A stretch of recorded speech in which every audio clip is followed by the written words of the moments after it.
കുടുംബദീപം പ്രോഗ്രാമിലേക്ക് നിങ്ങൾക്ക് ഹാർദവമായ സ്വാഗതം.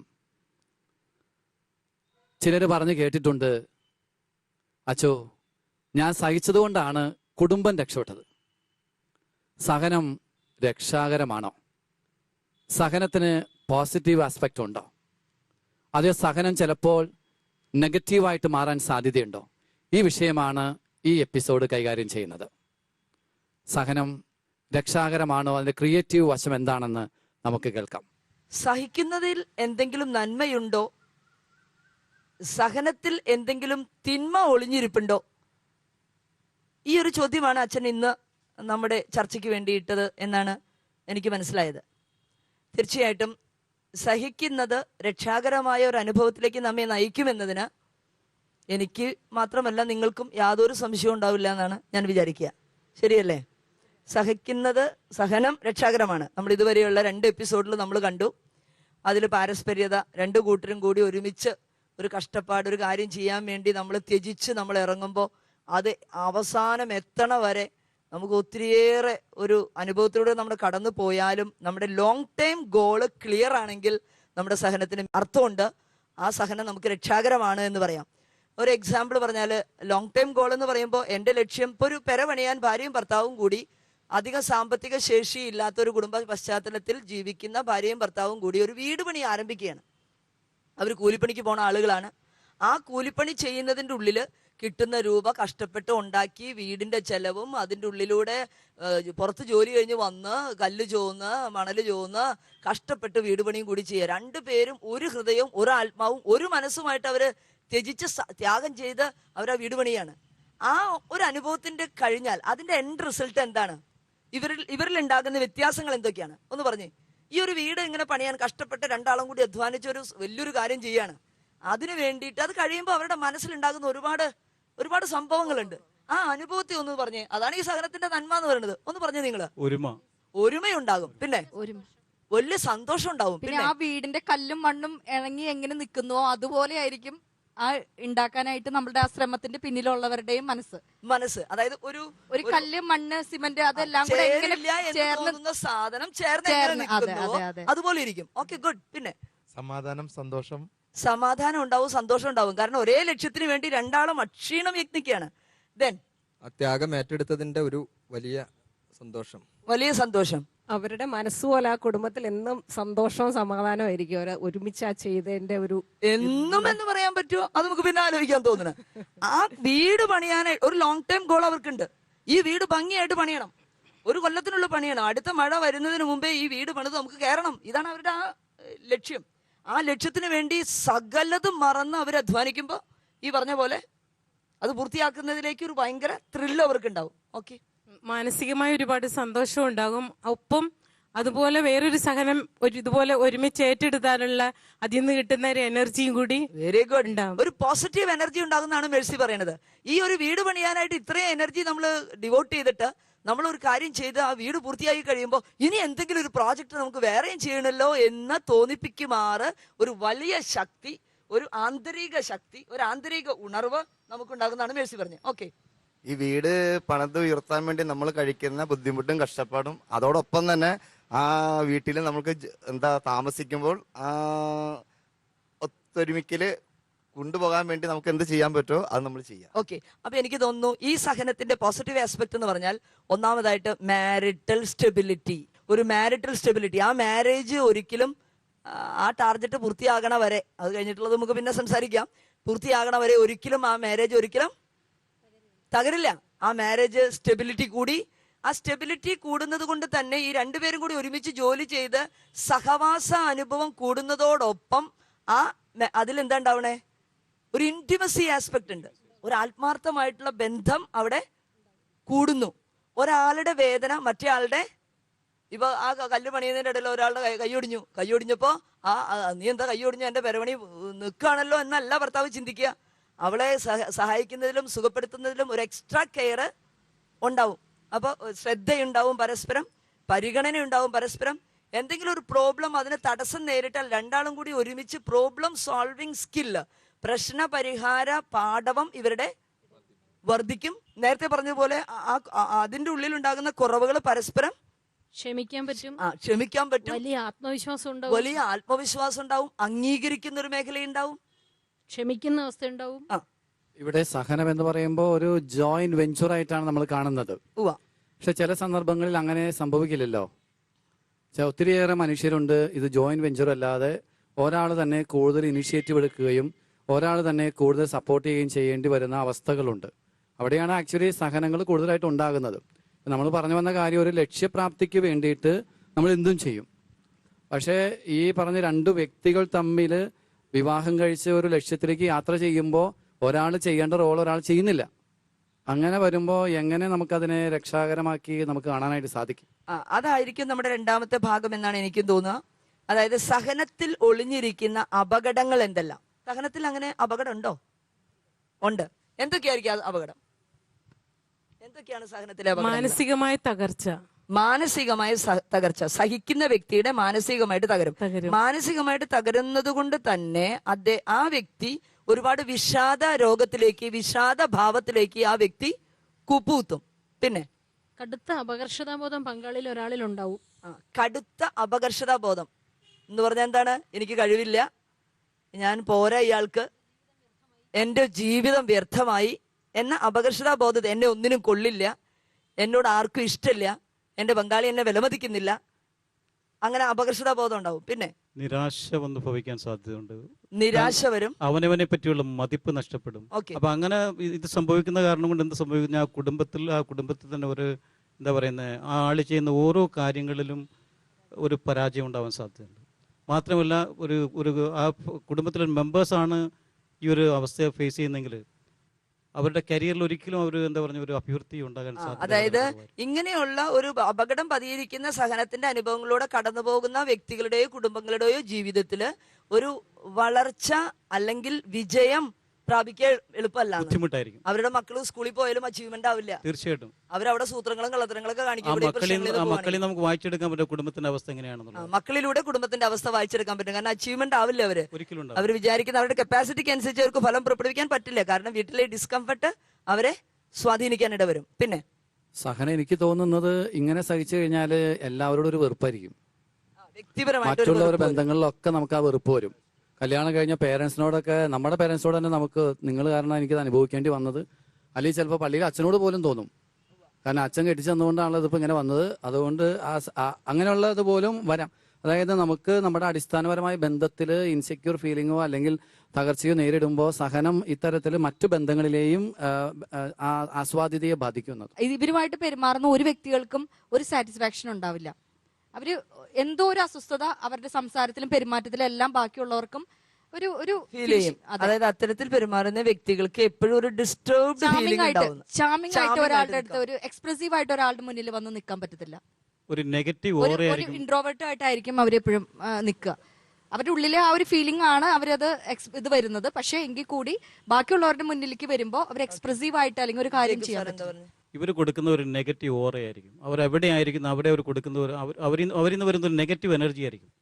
ഒരു നല്ല ഒരു ഷർട്ട് ഇട്ട് ഒരാൾ വന്നു കഴിഞ്ഞാൽ പെട്ടെന്ന് ആദ്യം തന്നെ അത് നമുക്ക് അയാളെ കംഫർട്ടബിൾ ആയിട്ട് അയാളോട് സംസാരിക്കാൻ പറ്റും. പക്ഷെ വന്നു കഴിഞ്ഞാൽ മുഖത്ത് നോക്കി ആ ഒരു ഓഡിയൻസിന് മുന്നിൽ വന്ന് നിൽക്കുന്ന ഒരു വ്യക്തിയോട് അയ്യോ വന്ന ഷർട്ട് ശരിയായില്ലല്ലോ എന്ന് ഓപ്പൺ ആയിട്ട് ആ ഒരു വ്യക്തിനെ മുറിപ്പെടുത്തുന്ന രീതിയിൽ സംസാരിക്കുന്ന ആ ഒരു ഘട്ടങ്ങൾ, അങ്ങനെയുള്ളതൊക്കെ കൂടുതലും വരുന്നത് ഇങ്ങനെയുള്ള സാഹചര്യങ്ങളിൽ. അതായത് സ്വയം വെറുപ്പ് വരുമ്പോൾ ആ വെറുപ്പ് മറ്റുള്ളവരോട് ബന്ധങ്ങളിലൂടെ പ്രകടിപ്പിക്കാൻ കാരണമാകും എന്നാണ് ഈ പറഞ്ഞതിന്റെ അർത്ഥം.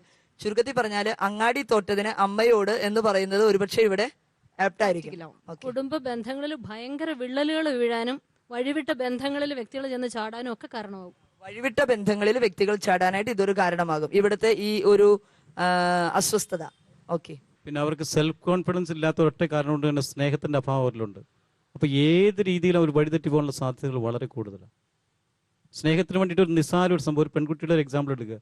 ഒരു മൊബൈൽ ഒരു SMS കിട്ടി, ഐ ലവ് യു എന്ന് പറഞ്ഞ് ഏത് കോന്തനും SMS അയച്ചു കഴിഞ്ഞാലും എന്ന് പറഞ്ഞ് ചിലപ്പോൾ ചാടിപ്പോയെന്ന് വരാം. കാരണം ആ കുട്ടിക്ക് ഇൻസെക്യൂരിറ്റി, ഈ കുടുംബത്തിൽ ആ കുട്ടി ഇൻസെക്യൂരിറ്റി സഫർ ചെയ്തുകൊണ്ടിരിക്കുകയാണ്, യാതൊരു രീതിയിലുള്ള സെൽഫ് കോൺഫിഡൻസ് ഇല്ലാതെ. അപ്പൊ ഈ സഹനം ഒരു ഇൻസെക്യൂരിറ്റിയിലേക്ക് കുടുംബത്തെ നയിക്കുന്നു. ഇൻസെക്യൂരിറ്റി മീൻസ് അരക്ഷിതാവസ്ഥയിലേക്ക് നയിക്കുന്നു. അരക്ഷിതാവസ്ഥയിൽ വരുന്ന കുഞ്ഞുങ്ങളിൽ അവരുടെ പുറത്തുള്ള മറ്റു റിലേഷൻഷിപ്പിനെ അത് വല്ലാതെ ബാധിക്കാൻ ഇടവരും. ഞാനിപ്പോൾ നിങ്ങൾക്കറിയാവുന്നത് പോലെ കൗൺസിലിംഗ് ശുശ്രൂഷ നടത്തുന്ന ഒരാളാണ്. അപ്പോൾ എൻ്റെ അടുത്ത് കൗൺസിലിങ്ങിന് വന്നൊരു കുട്ടി, ഒരു ഭാര്യയും ഭർത്താവും കൂടി കൗൺസിലിങ്ങിന് വരുമ്പോൾ ചില കാര്യങ്ങൾക്ക് എനിക്ക് അതിലെ പാർട്ട്ണർ ഭാര്യനെ കൺഫ്രണ്ട് ചെയ്യേണ്ടവരും, കൗൺസിലിംഗ് പ്രോസസ്സ് നടക്കുമ്പോൾ ഭർത്താവിനെ കൺഫ്രണ്ട് ചെയ്യേണ്ടവരും. ഒരുപക്ഷെ ഈ കൺഫ്രണ്ടേഷൻ ആ സമയത്ത് ഈ പങ്കാളിക്ക് അല്ലെങ്കിൽ ഈ വ്യക്തികൾക്ക് ഒരുപക്ഷെ ഉപദ്രവകരമായതാണ്, ദുഃഖകരമായ അതിൻ്റെ അനുഭവത്തിലേക്കോ വിഷമത്തിലേക്കോ അവരെ നയിക്കാം. യഥാർത്ഥത്തിൽ കൺഫ്രണ്ട് ചെയ്യേണ്ടാവും. പക്ഷേ അതിൽ ആ ഒരു അനുഭവത്തിൽ നിന്ന് എന്നെ വളരെ മോശമായിട്ട് ഒരാൾ ചിത്രീകരിച്ചു, അല്ലെങ്കിൽ അവരെന്നെ കുറിച്ച് മോശമായിട്ട് പലരോടും പറഞ്ഞു, വളരെയധികം മാനസിക സംഘർഷം എനിക്കുണ്ടാക്കാവുന്ന അനുഭവത്തിലെ രീതിയിൽ അവർ സംസാരിച്ചു. പക്ഷെ എൻ്റെ മനസ്സിൽ ബോധ്യമാണ് ഞാൻ ചെയ്തത്, ഞാൻ വിശ്വസിക്കുന്ന എൻ്റെ ദൈവത്തിൻ്റെ സാന്നിധ്യത്തിൽ നിന്ന് ഞാൻ ചെയ്തത് അവരുടെ നന്മയെ ലക്ഷ്യം വെച്ചിട്ടാണ്. അത് ഉപകാരത്തിൽ കൊണ്ടത് തിന്മയായിട്ടാണോ എന്നാണ് അവർക്ക് ആ സമയത്ത് തോന്നുന്നത്. അവരെ നമുക്ക് നിഷേധിക്കാൻ പറ്റില്ല. അവരുടെ ആ സമയത്ത് സ്റ്റാൻഡ് അതാണ്.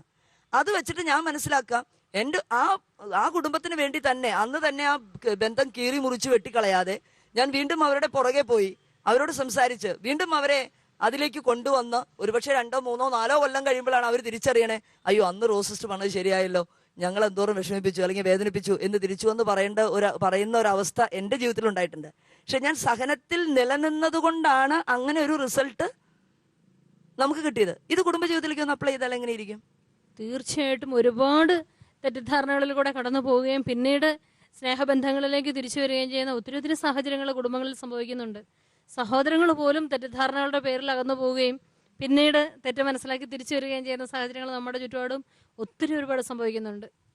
അതുകൊണ്ട് തന്നെ ശരിയെന്ന് തോന്നുന്ന ഒരു കാര്യത്തിൽ ഉറച്ചു നിന്ന് ചെയ്യുകയും അതിൻ്റെ ഫലം കിട്ടാനായിട്ട് ക്ഷമയോടെ കാത്തിരിക്കുകയും ചെയ്യുക തന്നെയാണ് അതിൻ്റെ ഏറ്റവും ശരിയായ രീതി. അപ്പോൾ ഈ സഹനത്തിന് നമ്മൾ ഒരു ഫലം ഉണ്ടാകണമെന്ന് പറഞ്ഞല്ലോ. പക്ഷെ ഈ ഫലം ചിലപ്പോൾ ഒത്തിരി വർഷങ്ങൾ കഴിഞ്ഞിട്ടായിരിക്കും ചിലപ്പോൾ ഉണ്ടാവുന്നത്. അപ്പോൾ അങ്ങനെയൊക്കെ കാത്തിരിക്കാൻ പറ്റുന്നവനെ സഹിക്കാൻ പറ്റുള്ളൂ. അല്ലെങ്കിൽ അവർക്ക് സഹനം രക്ഷാകരമാകില്ല.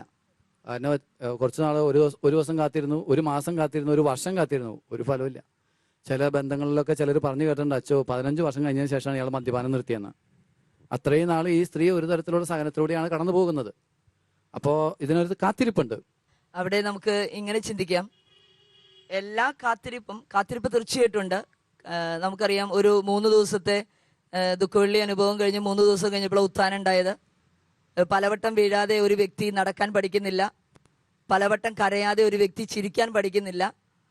എത്രയോ കാലങ്ങൾ അപ്പൻ്റെയും അമ്മയുടെയും കൈപിടിച്ച് നടന്നിട്ടാ ഒന്ന് ഓടാൻ പഠിച്ചത് നമ്മളൊക്കെ. അതിന് ഒത്തിരി മൂല്യങ്ങളുണ്ട്. അതോടൊപ്പം തന്നെ നമ്മൾ മനസ്സിലാക്കേണ്ട കാര്യമുണ്ട്, ചില തരത്തിലുള്ള സഹനങ്ങൾ കാത്തുവെച്ചാൽ കൂടുതൽ ഉപദ്രവം ചെയ്യുന്നും കൂടി നമ്മൾ മനസ്സിലാക്കണം. ഒരു ഉത്തരവാദിത്വമില്ലാത്ത ഒരു ഭർത്താവ് അല്ലെങ്കിൽ ഒരു ഭാര്യ ജീവിതത്തിൽ എൻ്റെ പാർട്ട്ണറിൻ്റെ സഹനം മുതലെടുത്ത് ചൂഷണം ചെയ്ത് തിന്മ നിറഞ്ഞ സാഹചര്യങ്ങളിലേക്ക് വീണ്ടും ഞാൻ പോകുമ്പോൾ അവിടെ ആ 10, 15 വർഷം കാത്തിരിപ്പിൻ്റെ ഇടയിൽ എനിക്ക് നഷ്ടമാകുന്ന എൻ്റെ കൊച്ചുമക്കള്, കുടുംബ സാഹചര്യങ്ങൾ, നേടാമായിരുന്ന ഒത്തിരി നന്മകൾ നമ്മൾ നശിപ്പിക്കുന്നുണ്ടെന്ന് കൂടി നമ്മൾ ഓർക്കേണ്ടതുണ്ട് എന്നാണ് എനിക്ക് പറയാൻ സാധിക്കുക.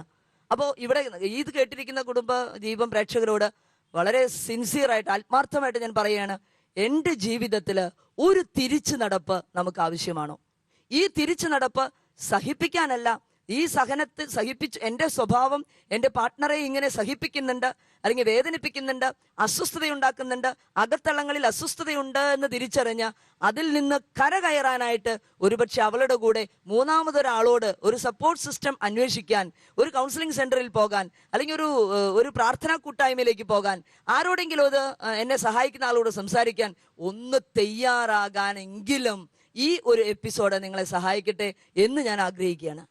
ഇവിടെ നമുക്ക് മറ്റൊരു മേഖല കൂടി പരിശോധിക്കേണ്ടതുണ്ടെന്നാണ് എനിക്ക് തോന്നുന്നത്. സഹനം ഒരു സ്നേഹത്തിന്റെ പശ്ചാത്തലത്തിലാണ് മീനിങ് ഫുൾ ആയിട്ടുള്ളത്. നമ്മൾ നേരത്തെ തന്നെ പല എപ്പിസോഡുകളിൽ ചർച്ച ചെയ്തതാണ്. സ്നേഹത്തിന് തന്നെ പല ക്വാളിറ്റീസ് ഉണ്ട്. അതിനകത്ത് ഏറ്റവും പ്രധാനപ്പെട്ട ക്വാളിറ്റി എന്ന് എനിക്ക് വ്യക്തിപരമായിട്ട് തോന്നിയിട്ടുള്ളത് വിശ്വസ്തതയാണ്, ഫെയ്ത്ത്ഫുൾനെസ്. ഞാനൊരു വ്യക്തിയെ സ്നേഹിക്കാമെന്ന് വാക്ക് കൊടുത്ത് ഇറങ്ങിത്തിരിക്കുകയാണ്. അതാണ് വിവാഹം. 2 വ്യക്തികളും പരസ്പരം പറയുന്നുണ്ട്, ഞങ്ങൾ സ്നേഹിച്ച് ഒരുമിച്ച് ജീവിച്ചു കൊള്ളാമെന്ന്. ഇത് 2 പേരുടെയും കമ്മിറ്റ്മെന്റ് ആണ്. അതോടൊപ്പം തന്നെ പേഴ്സണൽ കമ്മിറ്റ്മെന്റ് കൂടിയാണ്. എൻ്റെ വ്യക്തിപരമായ ഒരു കമ്മിറ്റ്മെന്റ് ഉണ്ട്.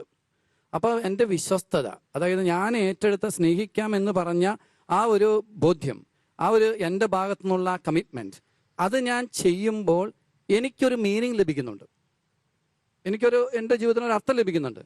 ആ അർത്ഥം എന്നെ മുൻപോട്ട് നയിക്കും.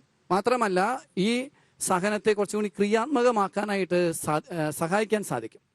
പക്ഷേ ഈ വിശ്വസ്തതയുമായിട്ട് ഈ സഹനത്തെ ബന്ധപ്പെടുത്തിയില്ല എങ്കിൽ എനിക്ക് തോന്നുന്നത് സഹനം ചൂഷണമായിട്ട് മാറും. കർത്താവിന്റെ ജീവിതത്തിൽ നമ്മൾ കുരിശു മരണത്തിൽ നമ്മൾ പറയും ഏൽ ഏൽ ലമാ സബഗ്ദാനി എന്ന് ഈശോ പറയുന്നുണ്ട്.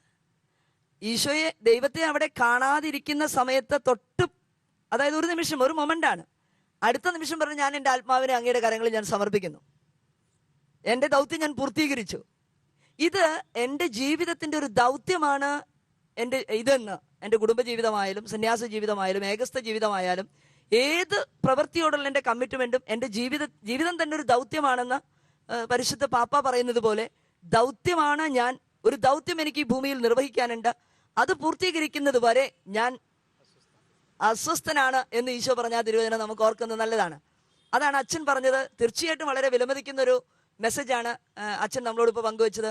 നമ്മുടെ ജീവിതം വിശ്വസ്തമായിരിക്കാൻ, വിശ്വസ്തയോടുകൂടി അഭംഗുരം തുടരാൻ നമുക്ക് സാധിക്കേണ്ടിയിരിക്കുന്നു. മദർ തെരേസ പറയുന്നൊരു കാര്യമുണ്ട്. മദർ തെരേസ പറയുന്നത് എങ്ങനെയാണ്? എന്നെ വിളിച്ചിരിക്കുന്നത് വിജയിക്കാനല്ല, വിശ്വസ്തയായിരിക്കാനാണെന്ന് പറയും. ഇതിനകത്തൊരു പ്രാക്ടിക്കൽ എക്സാമ്പിൾ ഞാൻ നിങ്ങളോട് ഷെയർ ചെയ്യാം. ലാലി ഒന്ന് ഷെയർ ചെയ്യുമോ? ഒരിക്കൽ ഞാൻ എൻ്റെ ജോലിയുടെ ഭാഗമായിട്ട് പലപ്പോഴും കേരളത്തിലുടനീളം എനിക്ക് രാത്രിയോ പകലോ സഞ്ചരിക്കേണ്ടതായിട്ടുള്ള സാഹചര്യം വരാറുണ്ട്. ചിലപ്പം തിരുവനന്തപുരത്തായിരിക്കും പരീക്ഷ പേപ്പർ നോക്കാൻ പോവുക, അല്ലെങ്കിൽ ഒരു എക്സാം നടത്താൻ പോവുക. അപ്പോൾ അവിടുന്ന് നമ്മൾ യാത്ര തിരിച്ച് ഇവിടെ എത്തുമ്പോൾ ചിലപ്പോൾ രാത്രി 3 മണി അങ്ങനെ ആയിരിക്കാം. ചിലപ്പോൾ ഞാൻ അങ്കമാലിയിൽ വന്ന് ഇറങ്ങുകയൊക്കെ ചെയ്യുന്നത്. എൻ്റെ ഒരു സ്വഭാവത്തിനനുസരിച്ച് ഞാൻ ആ രാത്രിയിൽ ഒരിക്കലും എൻ്റെ പങ്കാളിയെ വിളിച്ചെഴുന്നേപ്പിച്ച് പിന്നെ അവിടെ വന്ന് എന്നെ പിക്കപ്പ് ചെയ്യണമെന്ന് പറയാറില്ല. രാത്രിയിൽ എനിക്ക് തന്നെ നടക്കാനുള്ള ധൈര്യം ഉള്ളതുകൊണ്ട് ഞാൻ പലപ്പോഴും ഒരു ഓട്ടോറിക്ഷ വിളിച്ചെങ്കിൽ പോരും. ചിലപ്പോൾ സ്കൂട്ടർ KSRTC കൊണ്ട് വെച്ചിട്ടായിരിക്കും പോകുന്നത്. അങ്ങനെ ഒരിക്കൽ ഞാൻ വന്നപ്പോൾ ഞങ്ങളുടെ വീടിൻ്റെ ഗേറ്റ് ലോക്ക് ചെയ്തിട്ടാണ് സാധാരണ കിടന്നുറങ്ങാറ്. അപ്പം പുള്ളിക്കാരൻ ലോക്ക് ചെയ്തിട്ടുണ്ട് വീട്. ഞാനവിടെ വന്ന് നിന്ന് മൊബൈലിൽ വിളിക്കുകയാണ് പുള്ളിക്കാരനെ. വന്നും ഗേറ്റ് തുറക്കാതെ എനിക്ക് അകത്ത് കിടക്കാൻ പറ്റില്ല. അപ്പോൾ പത്രം ഇടാൻ വന്നൊരു മനുഷ്യന് ഭയങ്കര സംശയം, ഈ രാത്രിയിൽ ഈ സ്ത്രീ എവിടെ പോയിട്ട് വരുന്നതാണ്. അയാൾ എന്നെ ഭയങ്കരമായിട്ട് ക്വസ്റ്റ്യൻ ചെയ്യുക, ഇത് നിങ്ങൾ ഇവിടെയല്ലേ താമസിക്കുന്നത്, ഇതെന്താ ഈ രാത്രി സമയത്ത് ഇവിടെ, ഇങ്ങനെയൊക്കെയുള്ള സംശയങ്ങൾ. അയാൾ ചോദിച്ചതിനെല്ലാം ഞാൻ ക്ഷമയോടെ ഉത്തരവ് പറഞ്ഞിട്ട് ഞാൻ ചോദിച്ചു, സഹോദര, എൻ്റെ ഭർത്താവിനില്ലാത്ത ഉത്തരവാദിത്വം നിങ്ങൾക്കുണ്ടോ? കാരണം എൻ്റെ ഭർത്താവിനറിയാം ഞാൻ പോയാൽ എത്രയോടെ വരെ പോവും. എനിക്ക് ആ പരിപൂർണ്ണ സ്വാതന്ത്ര്യം നൽകപ്പെട്ടിട്ടുണ്ട്. ഇവിടെ ഒരു കാര്യം ഞാൻ നിങ്ങളോട് ഷെയർ ചെയ്യാനായിട്ട് ഉദ്ദേശിക്കുന്നത് വെച്ചാൽ കലീലച്ചൻ പറഞ്ഞ വിശ്വസ്തത എന്നുള്ള കാര്യത്തിൽ എന്താ പറഞ്ഞത്, അത് 916 എന്നല്ല പറയണ്ടേ, എന്തായാലും പറയണേ 100% എന്നല്ലേ പറയാൻ പറ്റുള്ളൂ, 110 എന്ന് പറയാൻ പറ്റുമല്ലോ. അത് അച്ഛൻ പറഞ്ഞ സത്യമാണ്. സിസ്റ്റർ ആ കാര്യത്തിൽ വളരെ വ്യക്തമായിട്ട് ഊന്നി പറഞ്ഞായിരുന്നു. പക്ഷെ ഇതില് എങ്ങനെയാന്ന് വെച്ചാൽ ആ വിശ്വസ്തത എന്ന് പറഞ്ഞാൽ നമുക്ക് ശരിക്കും പറഞ്ഞാൽ ഞാൻ ഇതുപോലെ തന്നെ ഒരു വ്യാപാരത്തിന്റെ ഒരു മേഖലയിൽ വർക്ക് ചെയ്യുന്ന ഒരാളാണ്. എന്നെ സംബന്ധിച്ച് ഞാൻ ഒത്തിരി ഒറ്റയ്ക്ക് യാത്ര ചെയ്യുന്ന കൂട്ടത്തിലാണ്. പക്ഷേ എൻ്റെ ഹസ്ബൻഡിന്റെ ഈ ഒരു വിശ്വസ്തത എന്ന് പറഞ്ഞ അച്ഛൻ പറഞ്ഞ ഈ ഒരു കാര്യം എന്നെ ശരിക്കും ഒരുപാട് ഉയരങ്ങളിലേക്ക് എന്നെ എത്തിച്ചിട്ടേ ഉള്ളൂ. ആ ഒരു സപ്പോർട്ട് അല്ലെങ്കിൽ ആ ഒരു എന്താ പറയാ, ഒരു കുടുംബത്തിൽ നിന്നുള്ള ആ ഒരു ഇത്, അതായത് ഒറ്റയ്ക്ക് യാത്ര ചെയ്യുമ്പം ചിലപ്പം രാത്രിയൊക്കെയാണ് ചിലപ്പോൾ തിരിച്ചു എത്തുക. പക്ഷെ അപ്പൊ പോലും എന്താ നീ എവിടെയായിരുന്നു, അല്ലെങ്കിൽ അങ്ങനെ 100 കൂട്ട ക്വസ്റ്റ്യൻ, അങ്ങനെ ഇതുവരെ എൻ്റെ അടുത്ത് അങ്ങനെ ഒരു നമ്മളിലുള്ള വിശ്വാസം അത്രത്തോളം നമ്മൾ വഴി നടത്തുന്നു. കാരണം ഫെൻസി ആ വിശ്വസ്തത കീപ്പ് ചെയ്ത് ജീവിക്കുന്നത് കൊണ്ട്, അല്ലെങ്കിൽ ലാലി ടീച്ചർ ആ വിശ്വസ്തത കീപ്പ് ചെയ്ത് അതിന് മീനിങ് കൊടുത്ത് ജീവിക്കുന്നത് കൊണ്ട് നിങ്ങളുടെ പങ്കാളികൾക്ക് നിങ്ങളെ പരിപൂർണമായിട്ട് വിശ്വസിക്കാൻ അവർക്കും ഈ വിശ്വസ്തത അത് റെസിപ്രോക്കലാണ്. അല്ല, ഈ പങ്കാളികൾക്ക് തന്നെ ചെറുപ്രായത്തിൽ തന്നെ ഒരു സെക്യൂർ അറ്റാച്ച്മെന്റ് ഡെവലപ്പ് ചെയ്തിട്ടുണ്ടാകുമായിരിക്കും ചെറുപ്രായത്തിലെ. അല്ലെങ്കിൽ ചിലപ്പോൾ ചിലര് സംശയദൃഷ്ടികളായിട്ട് മാറുമല്ലോ. ഇത് പറയുമ്പോഴാണ് അച്ഛൻ പറഞ്ഞത് വളരെ കറക്റ്റ് ആണ്. അതിലേക്ക് ഞാൻ വരികയാണ്. അതൊരു മനഃശാസ്ത്രമായിട്ടുള്ള വലിയൊരു തത്വമാണ്. ഇപ്പൊ ഈ വിശ്വസ്തത ഇവർക്ക് കിട്ടിയത്, ഇവർക്ക് കുട്ടിക്കാലത്ത് മാതാപിതാക്കളിൽ നിന്ന് വളരെ സെക്യൂർ ആയിട്ടുള്ള ഒരു അനുഭവം ഉള്ളത് കൊണ്ടാണ് ഈ ജേക്കബ് സാറ് ലാലി ടീച്ചറിനെ തന്നെ വിട്ടത്. 3 മണിക്ക് നീ തന്നെ വന്നോ എന്ന് പറയാനുള്ള കാരണം ജേക്കബ് സാറിന് ഒരു സെക്യൂർ ഫീലിംഗ് കുട്ടിക്കാലത്ത് അനുഭവിച്ചു കാണണം. കുട്ടിക്കാലത്ത് സെക്യൂർ ഫീലിംഗ് അനുഭവിക്കാത്തതാണ് ജേക്കബ് സാറ് എങ്കിൽ 3 മണിക്ക് ഇവള് വന്നാൽ എവിടെ പോവാവോ, ഇവള് ആരുടെ അടുത്തേക്ക് പോവാവോ എന്ന് തോന്നും. അപ്പൊ അതിനെ നമുക്ക് എല്ലാവരും ഒരൊറ്റ ഇതില് നമുക്ക് കാണാനായിട്ട് സാധിക്കില്ല. ഏതായിരുന്നാലും ഈ സ്നേഹം എന്ന് പറയണത്, സഹനം എന്ന് പറയണത്, എനിക്ക് നല്ല സ്നേഹമുള്ള വ്യക്തിയാണ് ഞാനെങ്കിൽ ഞാനുമായിട്ട് ഇടപെടുന്ന ആളുകൾ അൺഫെയ്ത്ത്ഫുൾ ആയാലും ഞാൻ ഫെയ്ത്ത്ഫുൾ ആയിരിക്കുക എന്ന് പറയുന്നത് വലിയൊരു കാര്യമല്ലേ. സഹനത്തിന്റെ തന്നെ 2 ഭാഗമുണ്ട്. ഒന്ന് സഹനം എന്ന് പറയുന്നത് വികാരമാണ്, ഒന്ന് സഹനം എന്ന് പറയുന്നത് ഒരു പ്രവൃത്തിയാണ്. സഹനത്തിന്റെ വികാരം ഒരുപക്ഷെ പോയി വന്നുകൊണ്ടിരിക്കും. സഹനത്തിന്റെ പ്രവൃത്തി എന്ന് പറയുന്നത് ഒരിക്കലും നിൽക്കാതെ എനിക്ക് കണ്ടിന്യൂ ചെയ്യാൻ പറ്റിയെന്ന് വരും. എന്നാൽ ഈ ഫെയ്ത്ത്ഫുൾനെസ് കാണിക്കുമ്പോൾ സഹനത്തിന്റെ വികാരം എനിക്ക് കാണിക്കാൻ പറ്റിയെന്ന് വരില്ല. അതായത് യേശു ക്രിസ്തുവിന്റെ ഏറ്റവും വലിയ ബ്യൂട്ടി എന്ന് എനിക്ക് തോന്നിയിട്ടുള്ള കാര്യം എന്താണെന്നറിയാമോ? ജീവിതം പരാജയമാണെന്ന് സ്വയം തോന്നിയപ്പോൾ പോലും, മറ്റുള്ളവർക്ക് തോന്നിയപ്പോൾ പോലും അവൻ വിശ്വസ്തനായി നിന്നു. അതാണ് യേശു ക്രിസ്തുവിന്റെ ഏറ്റവും വലിയ ബ്യൂട്ടി ആയിട്ട് ഞാൻ കൊണ്ടു നടക്കുന്നത്. അതാണ് ശരിക്കും കമ്മിറ്റ്മെന്റ് എന്ന് പറയുന്നത്. ഓക്കെ, എനിക്ക് വിജയമാണെന്ന് തോന്നുമ്പോൾ ഇത് ഏറ്റെടുക്കുന്നത് നമ്മൾ നേരത്തെ പറഞ്ഞല്ലോ. കാരണം ഞങ്ങൾ സഹിച്ചു കഴിഞ്ഞാൽ വീട് പണിയാൻ പറ്റും, അത് ചെയ്യാൻ പറ്റും, അപ്പൊ എനിക്ക് വിജയമാണത്. പക്ഷെ എനിക്കിത് പരാജയമാണ്. അതല്ലേ കർത്താവ് കുരിശി കിടന്നിട്ട് പറഞ്ഞത്, എല്ലാവരും എന്നെ ഉപേക്ഷിച്ചു, സർവ്വവും പോയി. പക്ഷെ അതിൽ നിന്നൊരു ഉയർത്തെഴുന്നേൽപ്പുണ്ട്. അവിടെയാണ് സാക്ഷാൽ കണ്ടു നിന്ന ശതാധിപൻ പറഞ്ഞത്, ഇവനാണ് ദൈവപുത്രൻ. വേറെ ഒരു അത്ഭുതം പ്രവർത്തിപ്പോ പറഞ്ഞിട്ടില്ല. ഈ ശതാധിപൻ അത് അതാണ് ശരിക്കും ദൈവികതയുടെ കോർ എന്ന് തോന്നുന്നു. എല്ലാ മനുഷ്യർക്ക് ആ തലത്തിലേക്ക് ഉയരാൻ ചിലപ്പോൾ സാധിച്ചെന്ന് വരികയില്ല. അതൊരു യാഥാർത്ഥ്യമാണ്. സഹനം രക്ഷാകരമായി തീരണമെന്നുണ്ടെങ്കിൽ only in the context of love. സ്നേഹം ഇല്ലെങ്കിൽ സഹനം വളരെ അപകടകാരിയാണ്, ചൂഷണമാണ്.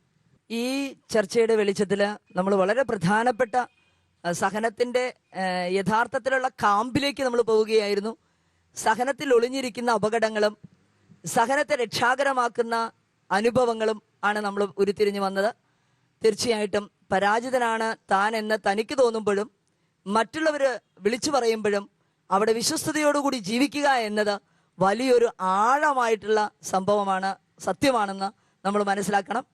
മറ്റൊന്ന്, സഹനം എങ്ങനെ നമുക്ക് രക്ഷാകരമാക്കാം എന്നതിന് വ്യക്തിപരമായിട്ട് ഇത്തരത്തിൽ രണ്ടുപേരും ഒരു പ്രോജക്റ്റ് ചെയ്യുന്ന അതിൽ ഉൾപ്പെട്ടിരിക്കുന്ന വ്യക്തികൾ എല്ലാവരും അത്തരത്തിൽ മുന്നോട്ട് പോവുകയാണെങ്കിൽ അത് മനോഹരമായ, ആഘോഷമായ, ആനന്ദകരമായ ഒരു അനുഭവമായിട്ട് അതിനെ മാറ്റാൻ പറ്റുമെന്ന് നമ്മൾ മനസ്സിലാക്കണം.